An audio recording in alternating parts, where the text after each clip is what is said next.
Hi, everyone. Welcome yet again to Talent Talks by MentorKart. Today with me, I have Neha Gupta. Neha is an HR professional with 22 years of her career in that space. In her current role, she's the Vice President for HR in materials, and we will hear more about Neha's career and her journey and of course, all the interesting questions that I have lined up. So welcome, Neha. Happy to have you here. Looking forward. Thank you, Anuradha. It is a pleasure to be here as well. Thank you for having me. Super. And so we'll get started, Neha, Hmm. from with you telling us, what has been your journey like, being where you are today, leading the teams that you do, and HR as a place to build career. So please, take us through, take your time, and we have very keen audience here listening to you. Absolutely, absolutely. Um, Thank you, Anuradha. So, as you mentioned, currently I work as the head of HR for APAC region for an organization called Material, and I've been with them for a year and a half. So, anything that is an HR function is something that rolls up to me, and it's a growing organization. I'm very excited to be a part of this organization. Been here for the past year and a half, and I have been setting up fundamentals of HR. In fact, that's where my expertise is, Anuradha, as well. For the past 12 years or so, I've worked as the head of HR for organizations that are into tech analytics, consulting and research space, and growing them from being a mid-sized organization to sort of becoming largish. In fact, out of the past 22 years of my career, about a decade or so I've spent with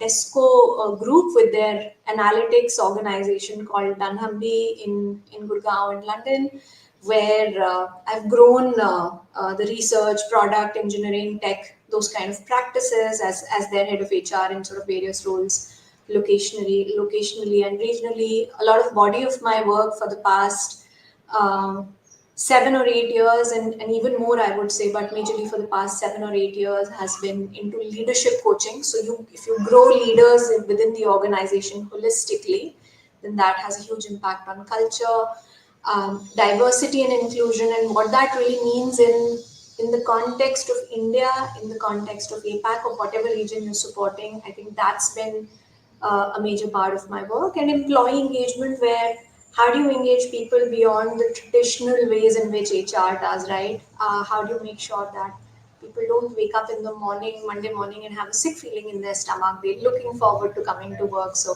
how do you anchor around it? I think those have been some passion projects. And personally, coaching is very close to my heart. One of my life's mission is to coach 50 people from underrepresented communities, be it women, be it people from far off regions, or what have you, help them get into decision making positions within organizations or places of work, purely based on their talent. So how do you help them break glass ceilings? How do you help them break stereotypes and just grow and shine is what one of my life's mission is. And I love traveling. I'm a solo traveler. I've traveled not much, but about 11 countries so far. While I'm a mother and a wife, and I live with a big family, but that's my support system in enabling that. So that's a personal passion for me. So that's a little bit about me. Thank you, Neha. That's quite a body of work, I would say, including personal and professional. Right? Lovely to have you, on the show with us, and we will get into that. Of course, now I've learned that you've worked, in India and London. My out of curiosity, my first question rather is what do you and maybe keep it in the realm of HR or otherwise, but yeah, at work and what people could l- look at is what's the difference? How how easy, difficult was it to transition between roles that span continents or organizations and so on. So how would you and do that with a lens of an advice to our audience who is possibly navigating some of these questions and career aspirations, right? So yeah. Absolutely. I think that's a brilliant question. Thank you for that. Um, I think it's not impossible. I think I was able to do it very successfully. And now that you're asking and I reflect back on it, what really helps with the transition from one culture to another as an HR professional or any professional is how much can you absorb about a new place that you're going to. So of course, do you have context from before? Have you met people, spoken to them, reached out, ask questions? And people generally everywhere are eager to help. Well, most of them are. So you've got to reach out and figure out, who you can talk to, who you can ask more from. Build a network from before, build a network when you're there. Be open to embrace other cultures. I've realized that many a times people want to make change and transition, but what's comfortable is what they'll close to their heart. So, and that's fine, but there's nothing wrong in just having an appreciation for the other culture, their food, their language, their rituals, their practices, and that helps you sort of integrate better. As an HR professional, I think understanding more about HR practices, culture, and work in different regions is very important, or nationalities, or being aware and doing any kind of certifications, doing programs, which has become so much more easier now to have the right knowledge and skill set. All of that is important, but more than anything, I think just be authentic and be confident. I mean, people are the same everywhere, right? You don't you It's not alien to be at a new place. It can feel different, it can feel new, but human emotions remain the same. So if you've got sort of faith in yourself, belief in yourself, and you're not easily embarrassed, not very conscious, then that's okay. You will either have new experiences, or you'll fit in. Either of the things will happen. Not much can go wrong. Yeah. No, I agree. I think if you were to think of all of that as cumulative experience that will benefit sooner or later, I think if you just keep a Absolutely. lens with that, kind of helps. Super. While you put it as simply and as easily, I'm sure it wasn't as easy, but with the approach that you just mentioned, I think life just it kind of turns out all right, right? Perfect. So now maybe more into specifics of HR, right?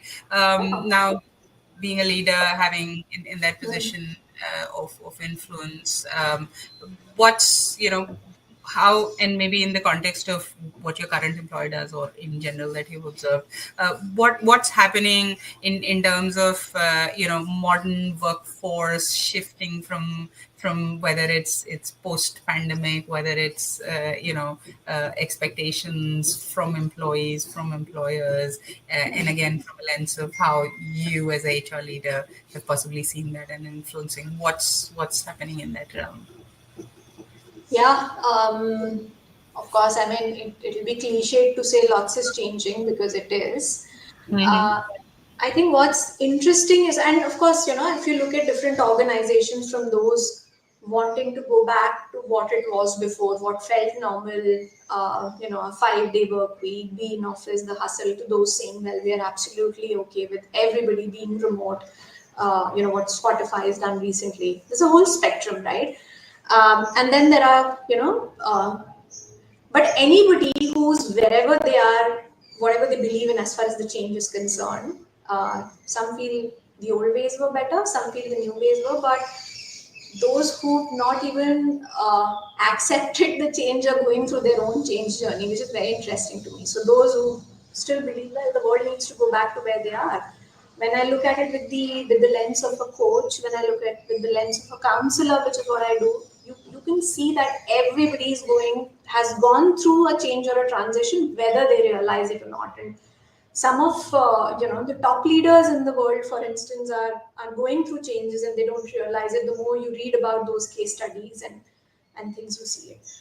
On a day-to-day basis, people have gone through a journey of always needing to be out, especially those who are in corporates, to being logged in. So you cannot say there's not been an impact on mental health. The way we've associated with people, the way we've kind of had to be resilient, there was no choice, and how we all have reacted to it. Life situations have changed for people. So, and ask for whether it is I need to be back to the office because I need that space for my mental health. For those saying, I cannot really manage it. It's not just wins. We've got to realize there are real situations at play at the back of it, and organizations need to adapt to that. And generations have changed, right? I mean, there was an overrepresentation of millennials pre-pandemic. There's an overrepresentation of Gen Z now. So how these archetypes expect workplaces to be has changed a lot too. When I look at places and what we had to do traditionally in HR, for instance, is there were more generalists, and then you had few specialists in the organization versus everybody is a specialist now, right? So there is that lines between HR and business have blurred. So especially for functions like learning and development or partnering or employee engagement, you need more employees to have skin in the game and accountability for HR, or vice versa, that HR will have a seat at the table if business sees them adding value to it. So, be it HR having to be more impact and results driven, agile, all that has increased, and I think there is a more appetite for a short results driven programs and long 5 year long interventions. I mean, there's a space for it, but there is a need to cater to needs, immediate business needs, or be agile and change on a be dynamic. What's not changed is, I think, the more human and the more business focused HR or people teams are, the more successful they are in the organizations that they are into. So the need to stay human and the need to stay connected and related to the business has remained the Yeah, same. and I think more so now, right? And we weren't talking about this as much earlier, that we talk about this, and like you said, right, it isn't just a whim. I think as the as the workforce shifts, whether it's generations, whether it's how they engage with the employer or their work as such, right, it's more Yeah. finding more meaning and so on, right? Perfect. And in that context, right, and as we talk of those shifts, whether one likes it or not, whether it's a legacy organization or a new one coming up, the biggest challenge, and from the time that we've started, and I'm going back, thinking 22 years, the word or the phrase "war for talent" kind of continues, right? I don't think that war has ever slowed down or has become, has anyone has ever found a playbook, even now, right? For So sure. so how does that kind of look to you in terms of attracting talent? And I'm thinking more from a attracting, while there's also a question of retaining, but in today's, what are Hmm. employers, what do you think we're doing right or not, when we're trying to attract talent? Because some of the old stuff clearly does not work, right? So No, absolutely. what's shifting? Yeah.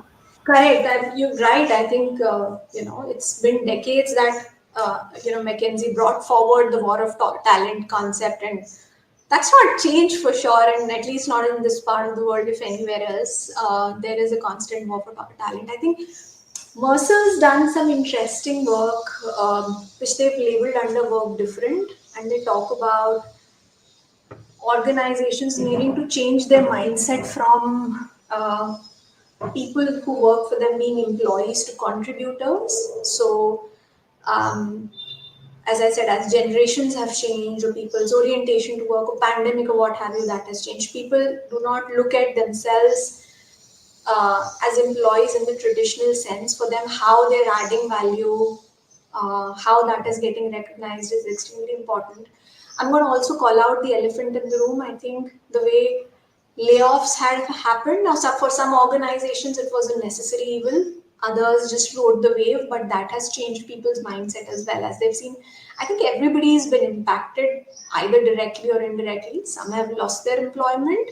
Some have seen people close to them losing their employment. So people's orientation to how they view engagement with an organization has changed, and that definition is evolving as we speak. So there is no definite answer to it, but again, there's a spectrum. There are people who are absolutely happy how they've just staying because they have the highest pay and work is a way for them, a means to an end, versus there are those for who work life balance, mental health is extremely important. So how they get treated at the workplace, how their work is valued, um, and what that really means for them, their family, their career goals. That's extremely important. So you have a spectrum of employees, and every organization has to figure out what those archetypes are, and then respond to that. In the war of talent, it is also extremely important that whatever organization's value proposition is, or do they have a solution for these different categories, is that very, very clear to the outside world. So when you hear the word, like any organization's name, when I talk about mine own, I mean, one of the questions that keeps me awake at night is when people hear the word material. While we are a growing organization, 2 years from now, if they say material, what will they identify it with? Excellent work, work-life balance, great pay, variety of work, or like culture, communities, and every organization has to build an identity depending on the kind of talent that they want to attract. Yeah, and that leads me to the next question in terms of employer brands, right? Now, some of the iconic ones that we know of, some of us have had the privilege to work as well, build or experience, if you like, right?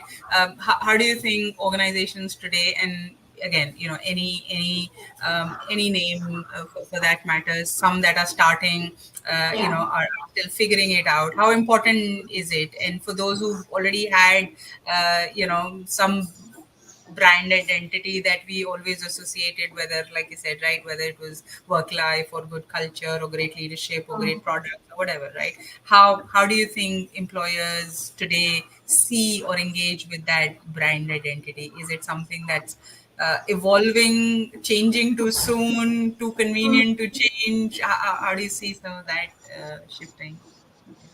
No, that's a very interesting question, and transition from what we were talking about. What what you said, I think, made me think is, you asked that, is it constantly evolving, is it changing, and Anuradha, the point about, I think, as I said, some drastic steps organizations have had to take, be it moving from remote to full time to remote, layoffs, or growing new functions altogether. And that, of course, has had an impact on an employer brand, and that is inorganic. That's something that, it's out there, those organization decisions. World politics has had an impact on organizations and their decisions. So, US elections, for instance, very recent example, right? Nobody knew till the last minute that what would really happen. Or in the past, pandemic being one, or Syria crisis, or how Europe, for instance, is transformed in the past 5 years or so. So because the world is so connected now, global politics impacts organizations, their brand proposition, their decisions. So some of it is absolutely inorganic. What can organizations do to respond to employer brands? So I think that's where uh, data plays a huge role in terms of, do organizations know, as I was saying, what the archetypes of the people are that they want to interact. Where is your employee base sitting? So is it campus? Do you hire more freshers? What industry are you in? Are you a retail organization that needs to hire, let's say, 11,000 people who will work on the floor and interact with your customers, or more data scientists because you're an online platform, and you really need to make sure you have the best algorithm? Do you need niche skills? Do you need more general skills? Where are you located? So I think there is a lot of factors which can help you identify who your employee base is, and what what kind of generation do they belong to, what kind of education they've had. So based on that, can you build archetypes of people that you want to hire?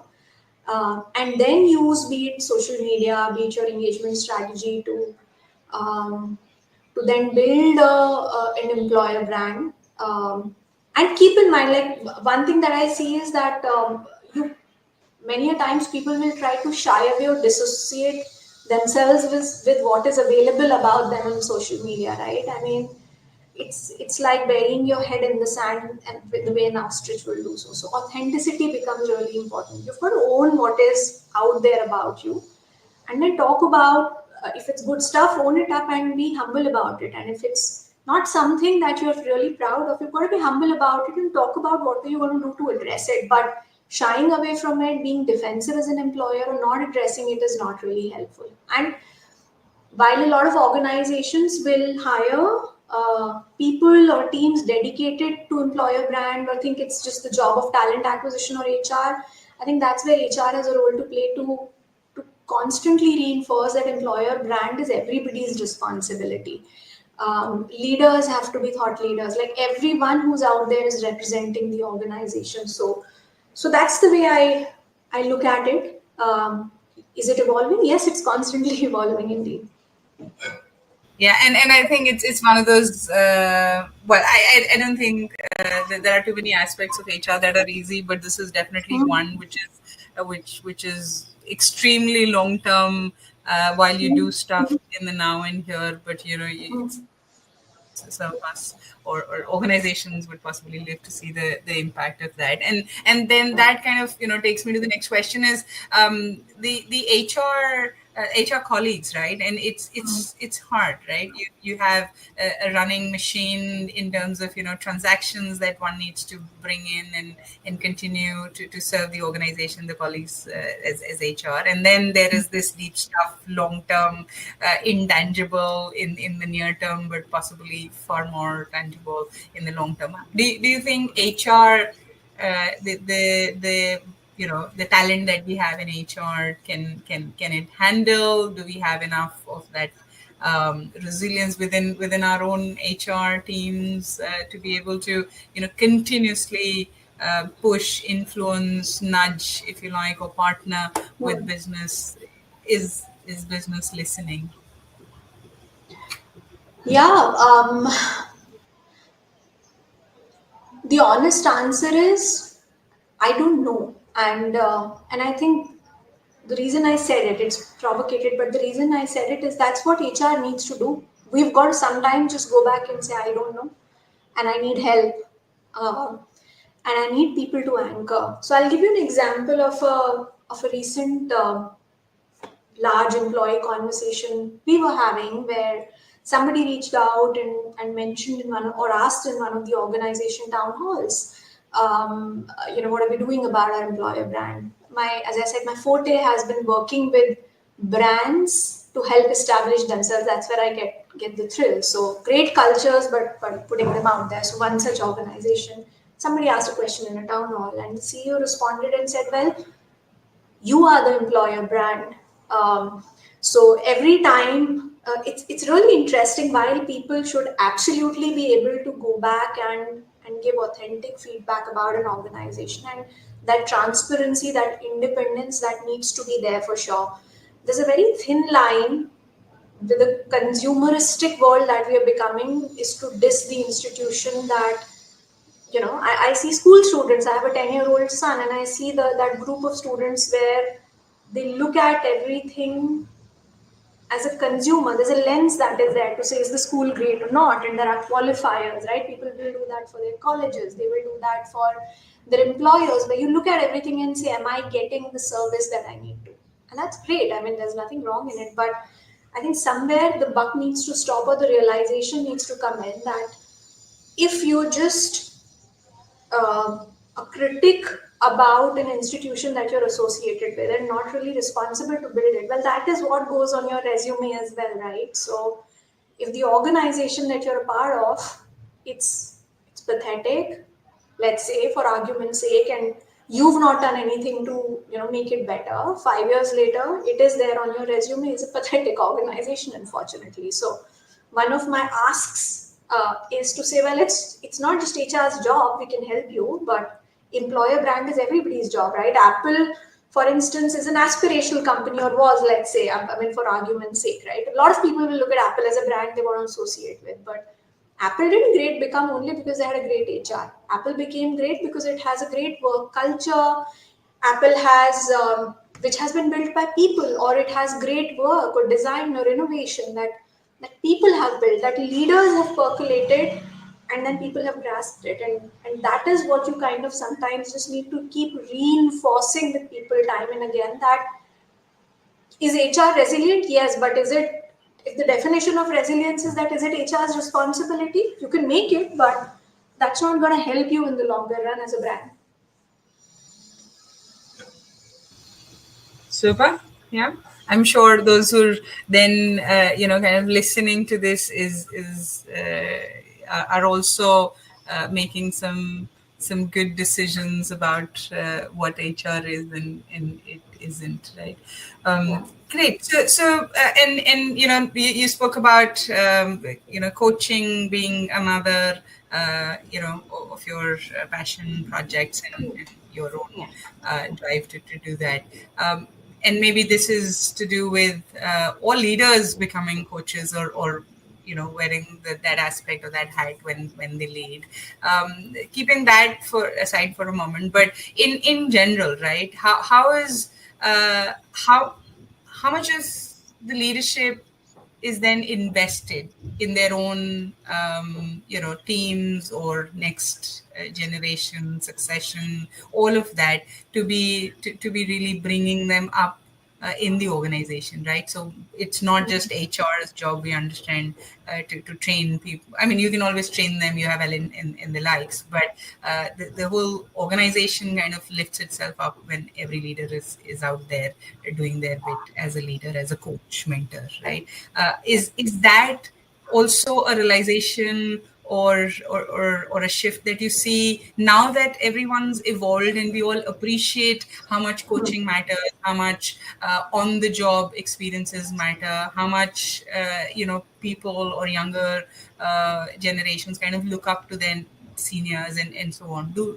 Does leadership really take that on as a thing in their career spans to kind of start doing? Have you seen that shift? Is my question. Uh, Or I mean, increasing? yes, absolutely, absolutely. I think there is certainly there's certainly a shift for sure. Um, Leadership, of course, is it's a broad spectrum of people with very different beliefs and things. So the way I would answer that is that the leaders who realize that there is certainly a need for coaching, mentoring, and bringing the next set of sort of folks in who will lead the way forward are more successful. Those organizations, those brands, and those teams are more successful, and those leaders are also more successful. You can only think bigger when you are secure from within to make space for others. As Richard Branson has famously said, I don't remember the exact words, but it is that the best leaders are those who hire people better than themselves. So, and that comes from place of being very secure and dreaming big, right? If you're stuck to your present, then that becomes a bit of a challenge, and that's where coaching comes in. There are two things that I would also add on to this, Anuradha. First, of course, is coaching and mentoring both need to be a part of a culture, and they're different. I mean, the short difference is that mentoring is all about passing on the knowledge. Coaching is all about helping other people explore their own journey, and leaders can play their role as they see fit with a mix of those. But coaching and mentoring is also well received when leaders have the humility to accept reverse mentoring as well. With a new generation or a new set of workforce that comes in, with them they bring, and humanity evolves with each generation. So they bring in their own set of principles and beliefs. They learn from the mistakes of the past and they have their own belief system. So are leaders open to learn that as well? As they grow, are they thinking about how how hierarchy can work very differently? How do they feel about being managed 10 years from now by someone much younger than them? So you've got to challenge a lot of your own fears, your own beliefs, your own insecurities, and that's where the more you grow, having a coach, a critic, someone who can show you the mirror, who can help you figure out those things and anchor you to your north star is extremely important as you kind of grow. So yeah, coming back to the answer originally, that leaders who anchor to coaching and mentoring in an organizations just build more successful brands and organizations, I guess. Yeah, and I think some of us definitely have benefited from Yeah. having worked with some leaders like that, if not all. Perfect. And and I'm almost towards the last two questions for today, Neha. And this one is definitely around diversity. Take any lens if you like. I'm keen to see or hear from you in terms of the gender, because that's something that's possibly most measured and talked about and Yeah. seen. But speak of that from your own experience and in the last 22 years. Have you seen that changing? Is it shifting? If you're talking about women at various places, right? And I'm not just talking about levels and so on, but in general, women finding their voice, and organizations deliberately creating that kind of system, in whatever places that they operate in. So have you, or is it still to you, you know, eyewash, right? What is it? Have you really seen deep work and deep change come through? There's certainly change and transition from. There's a spectrum of organizations who truly mean to change the dynamics at workplace. So, but is it at a place where it should have in decades? Probably not. We still have a long way to go. I think organizations, people, leaders, they need to realize that it's still pretty much a man's world. I mean, you take again figures out from top leadership positions, how the boards are, how things constitute, how much of it is, how many times a woman is hired or not hired with the diversity statistics in mind versus appreciation of what she brings to the table being a woman in a man's place. So some of those inherent biases that is there, that if you have a set of men who are hiring for a leadership position and a woman is not selected in comparison to others because they can relate more to what a man brings to the table versus what this woman is bringing to the table, then I think there are those inherent biases sometimes that one needs to address. Or if they're hiring thinking, oh, suddenly we'll have our gender statistics. Both ways we do disservice to women. So, what is the solution for it? The solution for it is probably necessary evil, but probably increasing the dynamics of more women in or a diversity state while hiring to include more women in the process of hiring. I think make gender diversity not just a hiring agenda, but also how women are growing in the organization. So pay gaps, promotions, all of those places. I think that data needs to be tracked for sure, but also how are organizations that say that they're serious about gender diversity, how are they investing in the community? So what about women's education? So tech organizations who proudly thumb their chest and say we 40% women workforce. That's great. You've hired what the world has created for you, but what part of your profit has gone into women's education in tech? Especially if I talk about India, say for example in tier 2 or tier 3 cities where there's more encouragement for jumpstart programs or getting women back in the workforce or helping startups, for example, run by women, etc. That be it a part of a CSR or your community, how are you helping over there? And then, as I've mentioned before, that for every culture, they've got to recognize what DEI means for them. So, there are organizations that are further ahead on the path of looking at things like neurodiversity or in India, for example, we have this inherent bias in corporate India that if you are a part of corporate, no matter what your role is, you've got to be a brilliant English speaker. So you could be a mediocre engineer, but if your communication skills are great, you're in. Versus really challenging some of those things and saying, if your vernacular is great and you're able to communicate, and you can do your job, should the other person on the other side who thinks I speak brilliantly, so the other person should also, how are we tackling some of those biases and hiring people for their skills and potentials related to their job? Is our hiring process or growth process built in that way that breaks through decisions makers' inherent biases to let the flow of the talent happen? I think those are things to be looked at for sure.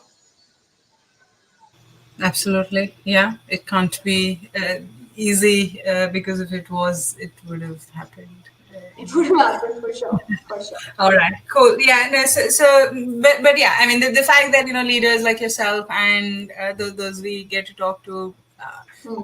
actually are invested in this. It's not easy. We know while we know of biases breaking, Hmm. individually breaking each bias is not Yeah, something that you can do quickly. So, but yeah, yeah, the conversation, keeping the conversation on, I think is important. Is it's how I more put it. important. Perfect. Whole, And now this is yeah. Sorry, yeah, you were saying something. no, I was just I say wholeheartedly agree with you because keeping the dialogue on is extremely important to change. And these are not changes that happen in a day. They take years Yeah, and decades sometimes, but we'll keep at it. absolutely.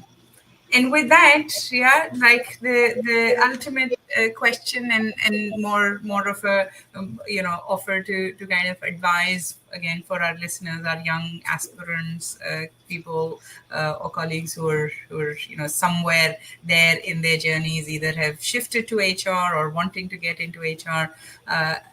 Reflecting back to your own career, what would you tell them if or advise them that something that you think would come in handy as they approach HR, right? Sure. Uh, what can I say that's not been said? Know your reasons for why you want to be in HR. Okay. Be very, very clear about it.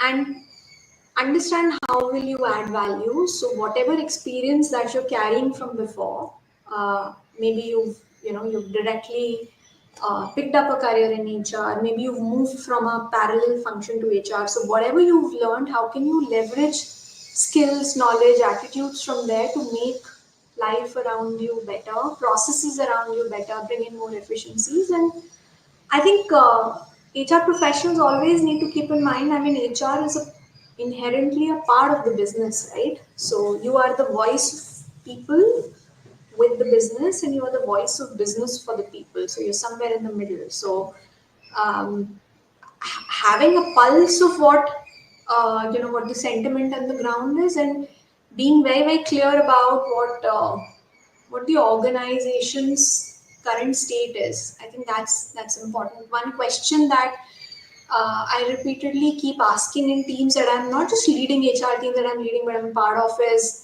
do we know what our EBITDA is? Do we know what our revenue is? Do we know what the sentiment of board is? Do we know what our customers are saying? Do we know what our people are saying? And for everybody, the answer could be different. There is no right or wrong answer. But if you are an HR professional, then you better have an insight or an ability to be able to connect all the dots and have a point of view of what we should be doing. Uh, that is how you add value in HR. Perfect. Thank you, Neha. Appreciate it. And with that, we'll come to the wrap. But once again, thank you for making the time, and I'm already looking forward to the next one on some another interesting topic with you. Yeah. Thank you, Anuradha. Thank you for listening so patiently, asking such amazing questions, and thank you for your time. I thoroughly enjoyed the conversation. Thank you so much. Appreciate it. Thank you. Take care.